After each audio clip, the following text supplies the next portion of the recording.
ಕಂದಮ್ಮ, ಸಾಕು ಅತ್ತಿದ್ದು, ಎದ್ದೇಳು. ಏಳ್ತ್ಯಾ ಇಲ್ವಾ? ಏಳು. ಯಾರು ಬಂದು ಇಲ್ಲಿ ನಿನ್ನ ಎದ್ ನಿಲ್ಸಲ್ಲ. ನೀನೇ ಸಮಾಧಾನ ಮಾಡ್ಕೋಬೇಕು, ಕಣ್ಣೊರ್ಸ್ಕೋಬೇಕು, ಎದ್ ನಿಂತು ಪರಿಸ್ಥಿತಿಗಳನ್ನ ನೀನೇ ಎದುರಿಸಿ ಹೊಡೆದೋಡಿಸ್ಬೇಕು. ಅರ್ಥ ಆಗ್ತಿದೆ ನೋವುಗಳು ನಿನ್ನ ಮೇಲೆ ಹೇಳಕ್ಕೆ ಬಿಡ್ತಿಲ್ಲ ಅಂತ, ನಿನಗೆ ತುಂಬಾ ಕಷ್ಟ ಆಗ್ತಿದೆ ಅಂತ. ಆದ್ರೆ ನಾನು ಹೇಳೋ ಮಾತನ್ನ ಸರಿಯಾಗಿ ನೆನ್ಪಿಟ್ಕೊ. ಈ ನೋವುಗಳೆಲ್ಲ ನಿನಗೆ ಪಾಠ ಹೇಳ್ಕೊಡಕ್ಕೆ ಬಂದಿರೋ ಮೇಷ್ಟ್ರಿದ್ದಂಗೆ. ಅದು ಬರೋದು ನಿನ್ನ ನುಚ್ಚು ನೂರು ಮಾಡೋದಕ್ಕಲ್ಲ, ಬದ್ಲಿಗೆ ನಿನ್ನನ್ನ ಇನ್ನಷ್ಟು ಬಲವಾಗಿ ರೂಪಗೊಳಿಸೋಕೆ. ನಿನ್ನ ಬಗ್ಗಿಸುತ್ತೆ, ಕೋಲ್ ತಗೊಂಡು ಹೊಡೆದು ಪಾಠ ಕಲಿಸುತ್ತೆ, ನಿನ್ನ ಬೆಂಕಿಯಲ್ಲಿ ಹಾಕಿ ಬೇಯಿಸುತ್ತೆ, ನಿನ್ನ ಹಲವಾರು ಪರೀಕ್ಷೆ ಮಾಡುತ್ತೆ, ಶಿಕ್ಷೆ ಕೊಡುತ್ತೆ.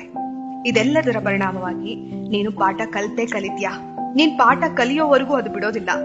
ಮತ್ತೆ ನಿನ್ನನ್ನ ಬಲಿಷ್ಠವಾಗಿ ನಿಲ್ಸುತ್ತೆ, ರ್ಯಾಂಕ್ ತಗೊಳ್ಳೋವರೆಗೂ ನಿನ್ನ ಬಿಡೋದಿಲ್ಲ.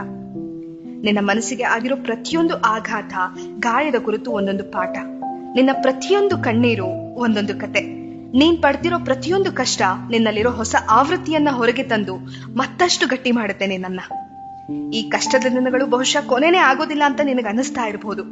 ಈ ಭಾರ ನಿನಗೆ ಹೊರೋದಕ್ಕೆ ಕಷ್ಟ ಆಗ್ತಿರಬಹುದು. ಆದ್ರೆ ನೆನ್ಪಿಟ್ಕೋ, ವಜ್ರಗಳು ರೂಪುಗೊಳ್ಳೋದು ಒತ್ತಡಗಳನ್ನ ಸಹಿಸಿದಾಗ್ಲೇ. ಯುದ್ಧ ಭೂಮಿಯಲ್ಲಿ ಹೋರಾಡದ ಮೇಲೆನೆ ವೀರ ಸೇನಾನಿ ಅನಿಸ್ಕೊಳ್ಳೋದು. ಇನ್ನು ಬಿಟ್ಕೊಡೋದಕ್ಕೆ ಸಾವಿರಾರು ಕಾರಣಗಳಿದ್ರು ಯಾವುದೇ ಕಷ್ಟಕ್ಕೂ ಕುಗ್ಗದೆ ಬಿಟ್ಕೊಡದೆ ಮುಂದೆ ಹೋಗ್ತಿರೋ ನೀನು ನಿಜವಾದ ವೀರ, ಧೀರ, ಶೂರನೇ. ನೋವುಗಳಿಗೆ ಶಾಪ ಹಾಕೋದು ಬೇಡ. ಅದು ಬಂದಿರೋ ಕೆಲ್ಸ ಅದು ಮಾಡ್ಲಿ.